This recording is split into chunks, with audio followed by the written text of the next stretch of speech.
and you start confidently with the head, and you get down to the bottom, you think, damn, there isn't room for the hands. You know, I've got to start over.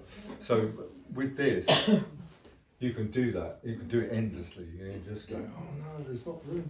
There's not room for that. Oh look, that's in the wrong place. But with this, look, you can just wipe it off. Just get rid of it. It's gone. What are you using there? What is your surface? Willow charcoal. No, I mean on the... This is a little hardboard panel with grey gesso on it. I mean, I work on a variety of things. These. See, it's tempered hardboard. Okay. You can buy it at a wood yard. It's cheap. It's a great surface to paint on. You just have to prepare it with gesso. Lots of paintings on this, because if you put the gesso on carefully, you can get a very smooth surface. So if you're doing something small and you want detail in it, a very heavy toothed canvas is harder to achieve that, but on a smooth panel. So David, how many coats you use, and you sand in between coats? Yes, I do. If I want a really smooth surface, I usually use 3 or 4 coats, and then sand between them. There was another painting of this. I just slopped thick gesso over it. Do you roll it on with a roller? Or? No, I usually use a brush. Because I'm lazy, I hate cleaning rollers. But if you use a roller, you get a smoother result quicker. You don't have to sandpaper it so much. If you have, I quite often paint. I like painting on canvas. Most of my commission pieces I paint either on linen or panels. Paintings were done on wood, and there's another canvas that I put a very, very pale umber tone on. What I do is when I buy a new tub of gesso, I empty half of it into an old tub and then squeeze a tube of raw umber acrylic paint into it and stir it up and get this sort of slight grey, warm grey. And it's a nice colour to paint on. It's nice and neutral. I find so, and I can understand that, you don't want to drink solvent, that's certainly true, it's not good for you. Gamsol is about the safest of these products that I've come across. But you do want to be in a fairly well ventilated space using it. It's not terrific for you, and as I say, you wouldn't want to drink it. But it's not as problematic as turpentine. The stuff that the old masters used, that I can't use. Turpentine, I can't be around it for a minute. It gives me headaches almost immediately. How do you dispose? Is there a problem with disposing of the cloths and papers with Gamsol? They just go in the. Eventually, it evaporates off, or it ends up in cloths as I clean my brushes, and I just put them in the garbage. So they're not volatile? No. Yeah. I mean, they're inflammable. I used to burn them when I could burn stuff, but I can't. I'm not allowed to burn where we live now. So one of the reasons that I like drawing with a paintbrush is because it's long, and if you use that length, it puts distance between you and the picture, so that you can see the two things side by side. Do you always start with the eyes? No, I've done that because I got this charcoal outline on here, so I could see roughly where I thought the eyes were going to be. I would normally put an outline. She had a terrifically round face, Sasha, when she was small. People used to pinch her cheeks, drove her mad. She said to me the other day, remember, everywhere we went, people pinched my cheeks. It's horrible.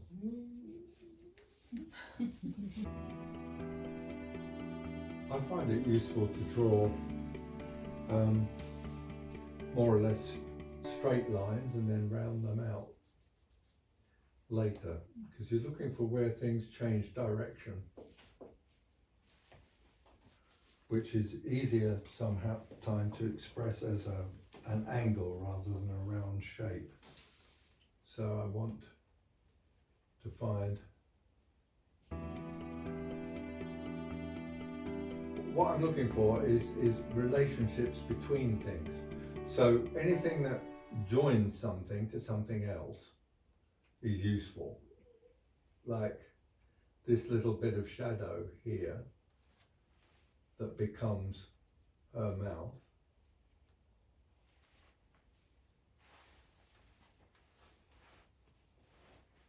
Do you look for the dark areas? Yeah, I'm looking for there's a bit of shadow there.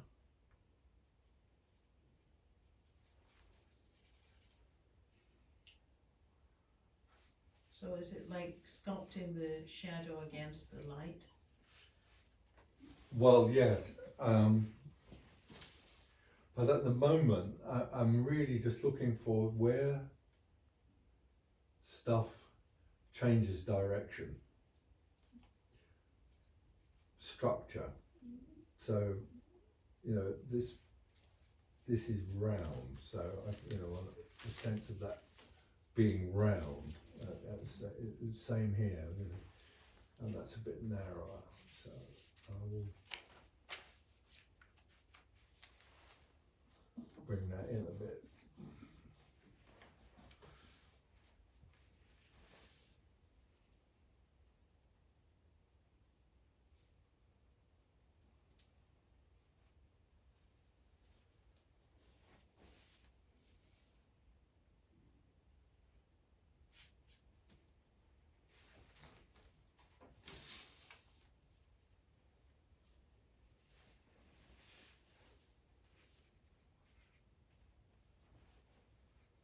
People's ears, in an adult, your face is split basically into thirds. You have a third, and a third. In a child, that's not quite the same. As I said, the bigger here.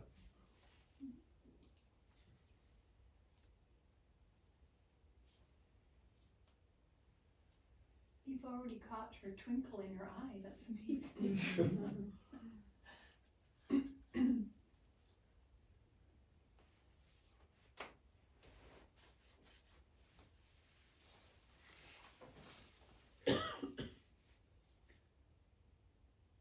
It's tempting, I know, to get right close to something.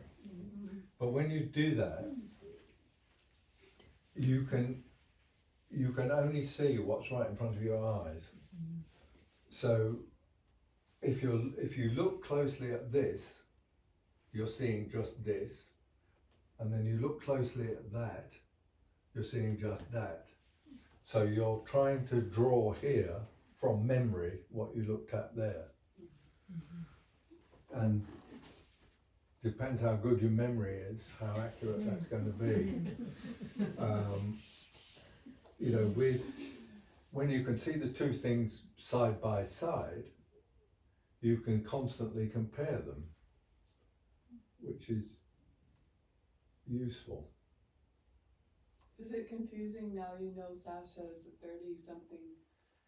No, not really, because it's like looking, I mean, she hasn't actually changed all that much. if I showed you a picture of I took last weekend when the kids came up for my son's birthday, you'd see immediately it was the same person. Her face is still fairly round. I still see this little girl in her.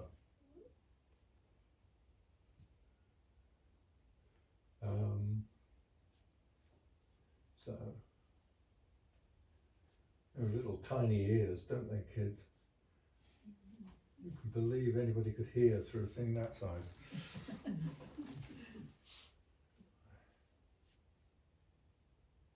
So although there are proportions in, general proportions for figures, it does change quite a bit with age Yes.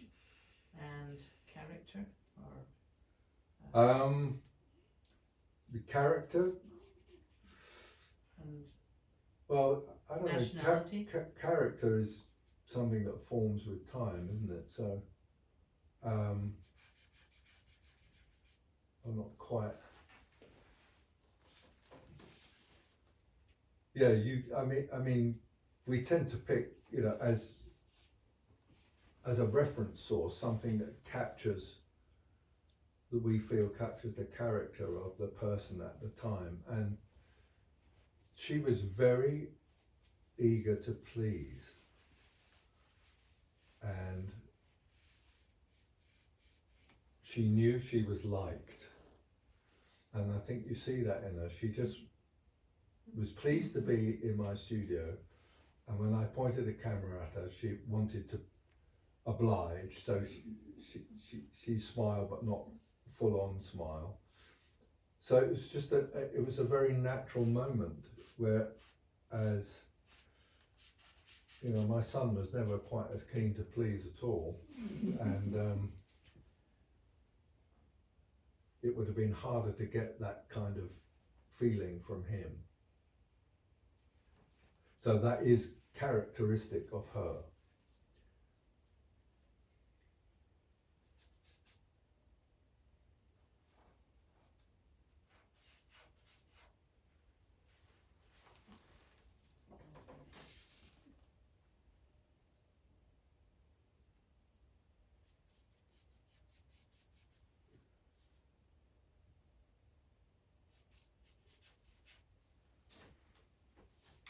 Almost put my brush in my tea then.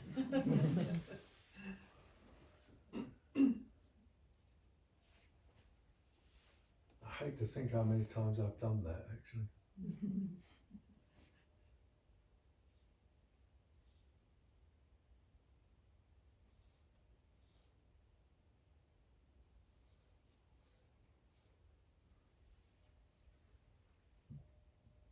No. It's too big.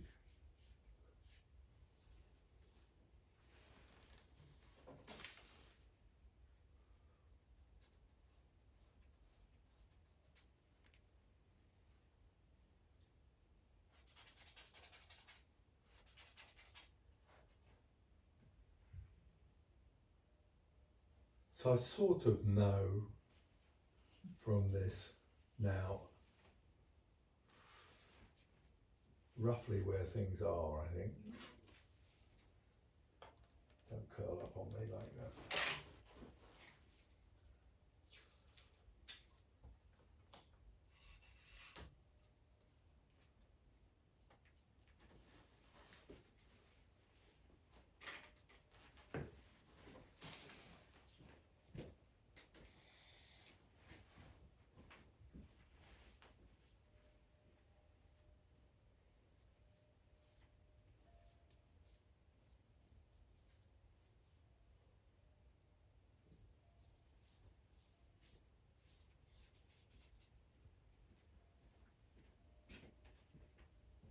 So, I can pick up a bit of brush. Here's some clips if you need them, Dave. Holding. Pardon? Here's some clips. Oh, thanks. Alright, hold it. No, it's okay. Okay. Thanks. It's all right. I can more or less see what I'm doing. So, the first thing I want to do is indicate a dark. And her hair is a kind of dark blonde. So I could make a dark blonde by putting some purple into yellow with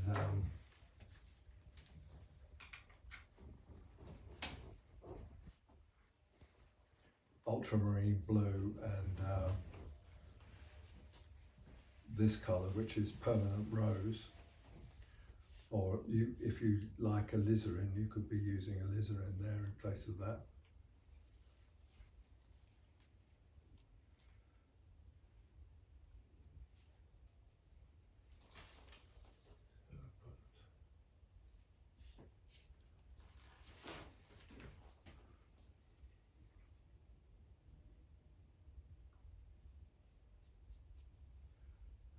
Make it darker.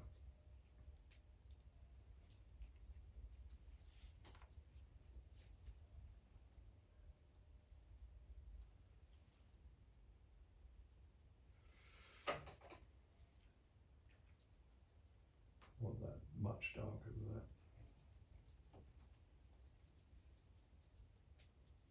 Like that.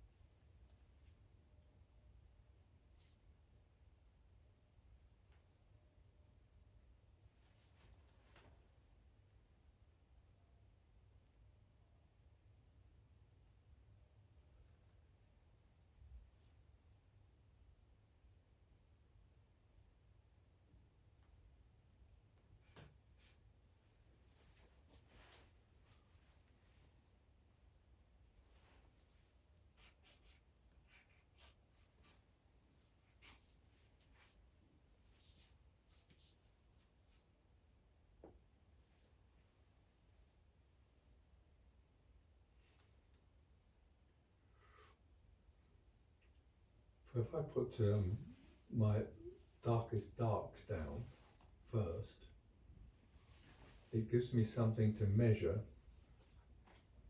other things against. So I'm thinking that I want this area of the thing a bit darker than that side, maybe like it is in there.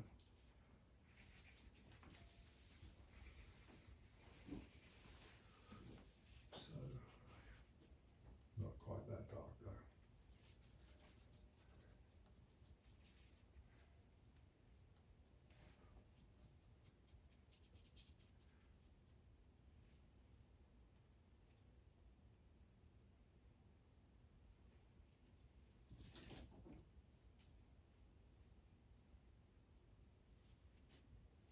I can use the background to help me find the edge of her face and take that shoulder a bit lower.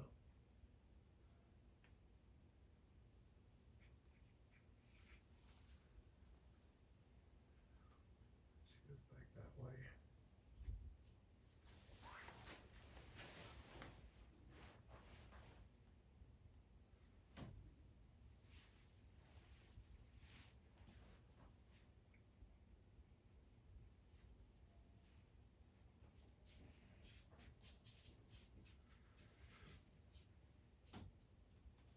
Right.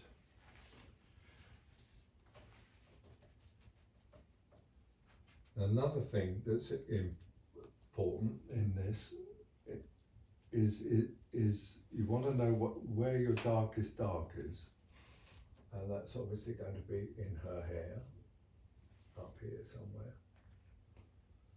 But also, if there are any strong accents of colour, the chair is dark, of course. But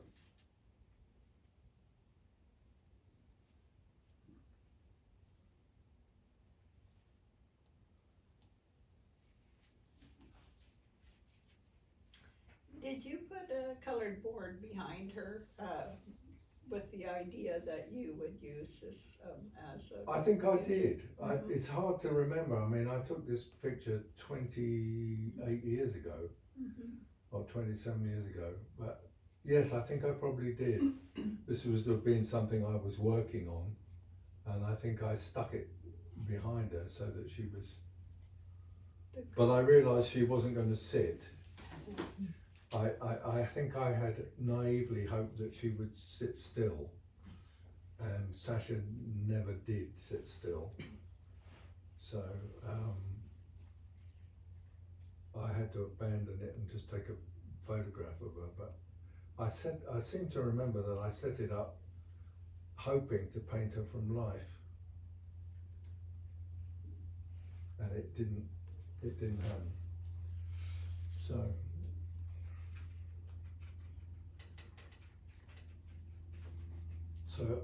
the lightest part of her is going to be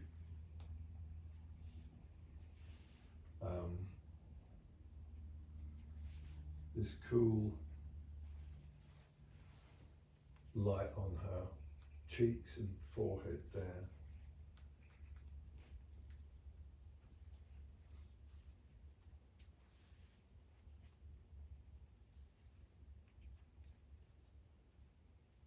That brush is dirty. So I'm mixing a colour called Naples yellow and white, and a little tiny bit of this Terra Rosa to make a fairly cool flesh colour. It's going to be here and here and here and here, and maybe across here a bit.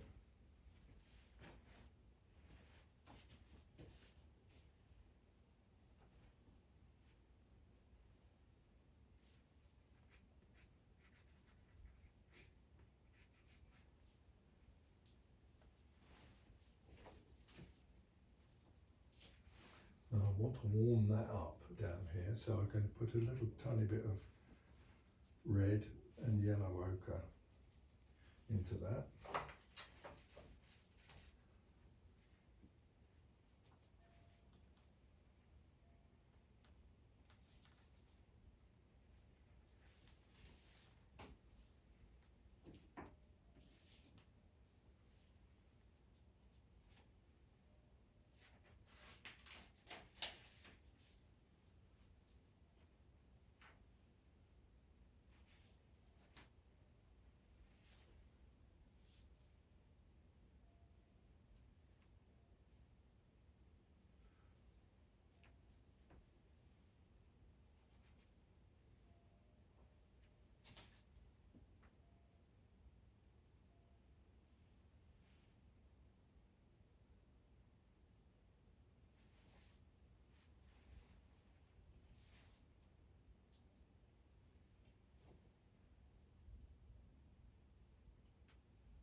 I need this dark side of the face,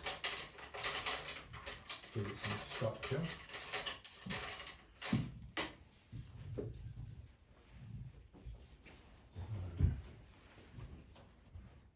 Yellow ochre and this permanent rose, and maybe a touch of raw umber in it. This colour is called permanent rose. Mhm. A lot of people like alizarin crimson in place of that, but it's a good starting point with white for the flesh colours, but I want a dark one in this instance, so I'm going to put a bit of raw umber in it. You said permanent rose and yellow ochre? Yes, Plus a touch of raw umber. yeah, make a darker colour.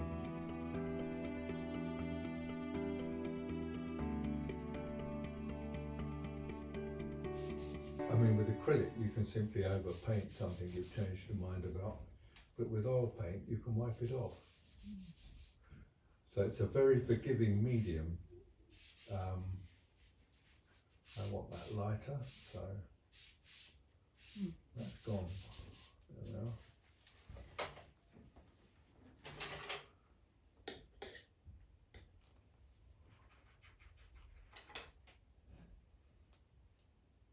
So I think what I'll do is paint a very pale sort of greeny colour there.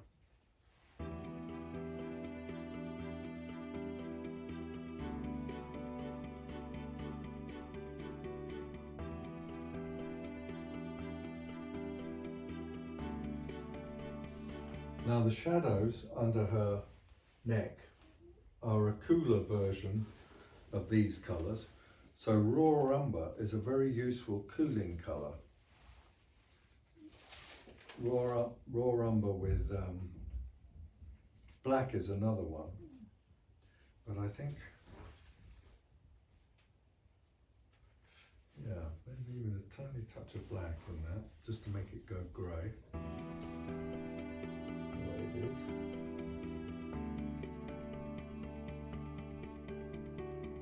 Yeah, umber, black and blues are all cooler colours, as is green. So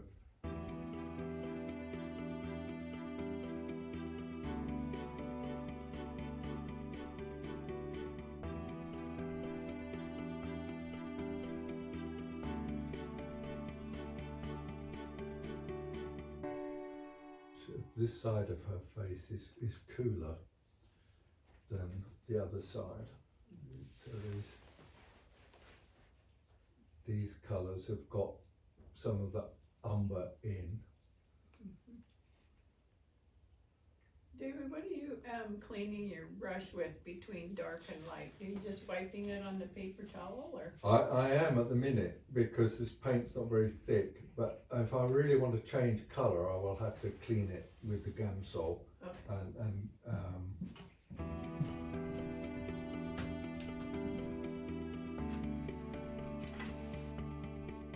so that I've got something to compare. I've got a mid value in this grey, and I've got a dark value in that, but I need something really white to see these skin tones against, so I'm just going to put a little bit of that white on there.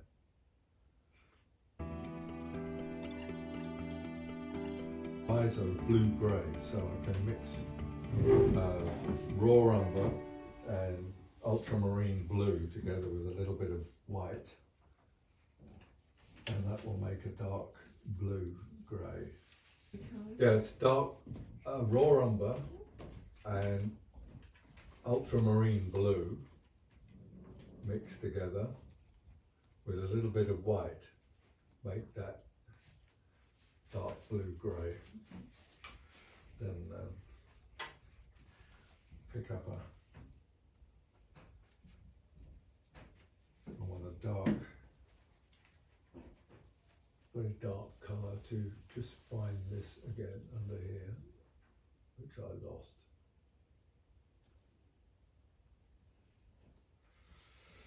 Marl stick is a really useful tool. I don't know if you've ever seen one of these before, but it's a great tool for doing this with, for steadying your hand when you want to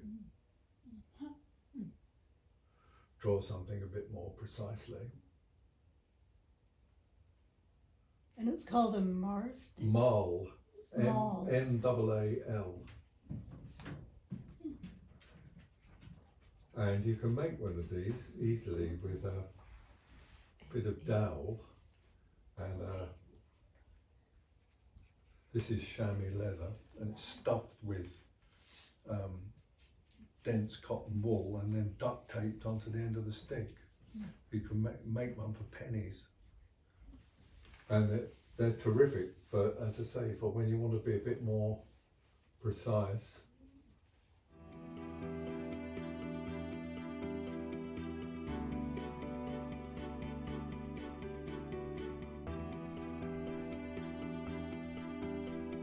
So this side of her face is warmer, so I'm assuming that the light in the studio was from slightly above and rather cool.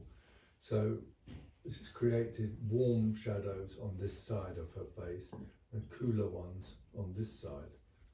So a skin tone over here, I'm going to make by mixing yellow ochre and a bit of cadmium red light with white.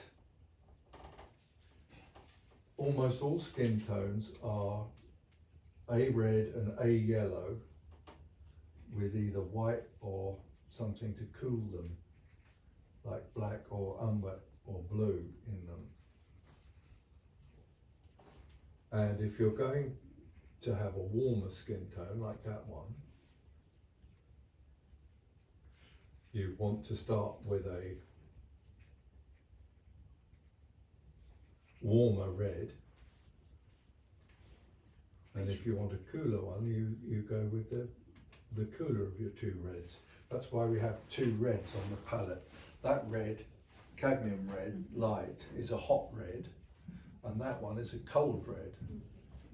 So if I want to make a cool flesh mix, I will use, I mean, I've got three yellows. I haven't used this one yet, but I've got Naples yellow, cadmium yellow light, and yellow ochre.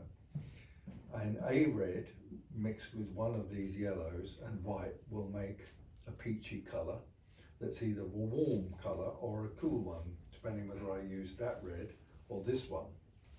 And then I can make them warmer or cooler than they naturally are by adding more red, or there's a nice warm accent down that side of her forehead.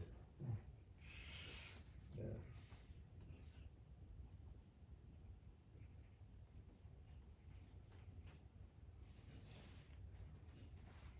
Which is quite a nice sort of pinky glow over here, which we can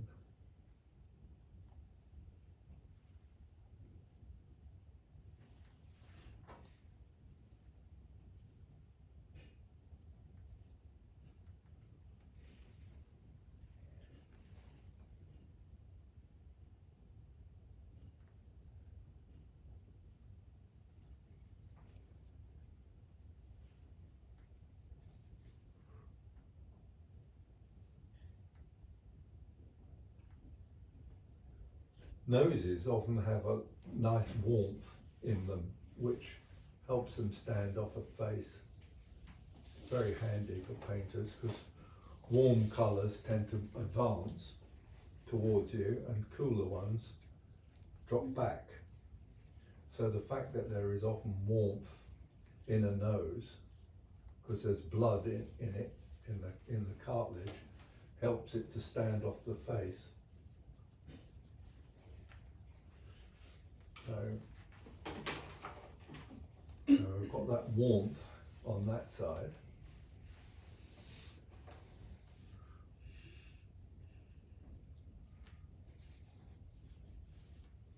And then the middle of her forehead is more neutral. So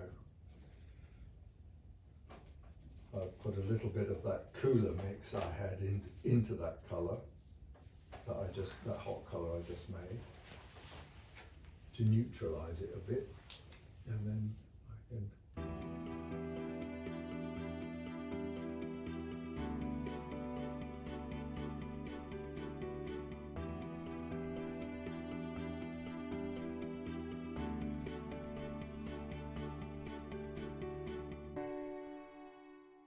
see she starts to get brown. Little fat face starts to get rounder.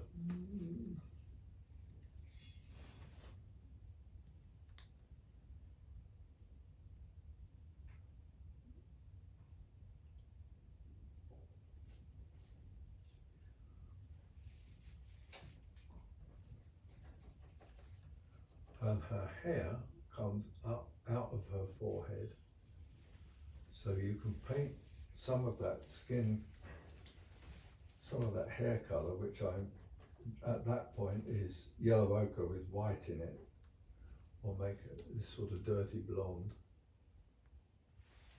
And where it meets her skin, you can paint it down into her skin so that it grows out of her head rather than being stuck on top of it. So, and then it darkens off as it goes back through here.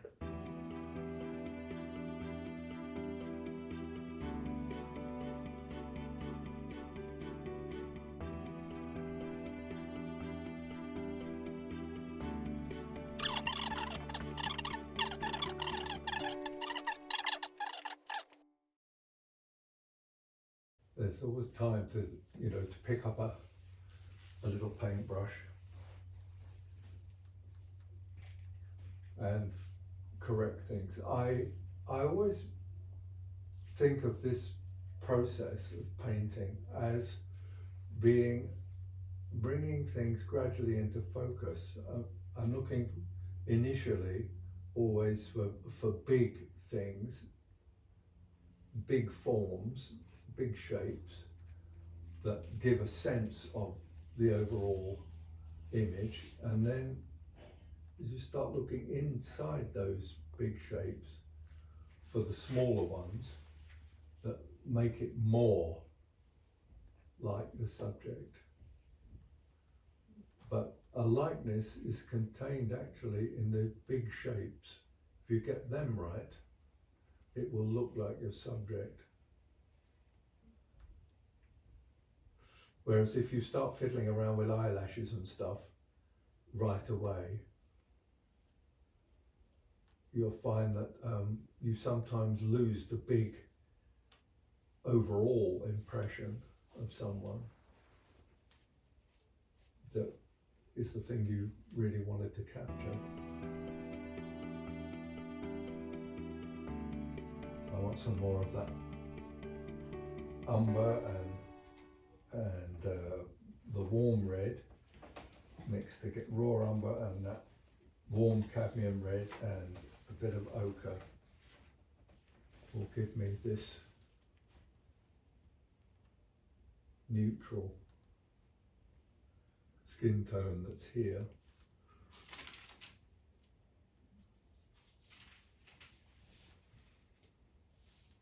Would you repeat that again? Yes, it's the warmer of the two reds, the cadmium red, with raw umber and white makes, and a little tiny bit of ochre, makes this sort of neutral skin colour.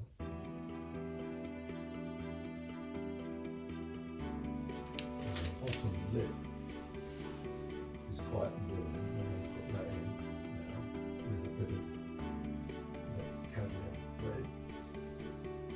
You'll find that bottom lips are usually warmer and lighter than top ones. That's because a top lip is angled back that way and the bottom lip is angled out. So that top one is going to be in shadow and the bottom one is going to catch the light.